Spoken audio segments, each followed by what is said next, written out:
الآن في حرق الخيام ومقرات اللجان الشعبية. يموت عدد آلاف من الليبيين، هذا لا يهم، لكن خسارة كبيرة، خسارة كبيرة للعوادل الكبريت الآن. خريب وتقصير وحطام. شباب الليبيين عمره ما كان من هذا النوع. هم تأثروا بحثالة المجتمعات الأخرى من دكاترة وأساتذة وعلماء.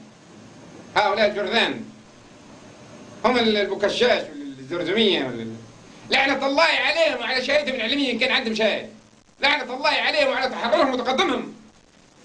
الآن بعدين أمريكا ضربت الزرقاوي في مدينة الفروجة، جابت الهروات ومسحتهم خلاص. مين قال لهم وقفوا؟ قال لهم حد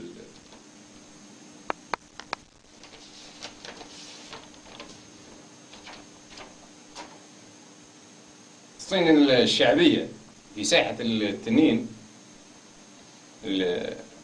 قالت للطلبة تعالوا، بعدين نزلوا المظاهرات قلت لهم تعالوا خذوا الصلصال والطباشير مجانا، خذوا مجانا بسطر كل المظاهرات. نزلوا خلاص في مدينة الزلطم. في طبيب يقرأ في الإعدادي كتب به شعر زعل منه ابن خال صاحب مصنع في مدينة صرمان.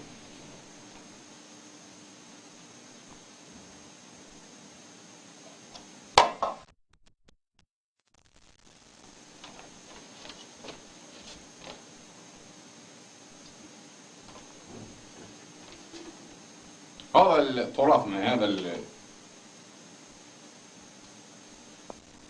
بعدين الكتاب الأخضر يقول القائد ملك الصحراء، قائد ملك العالم.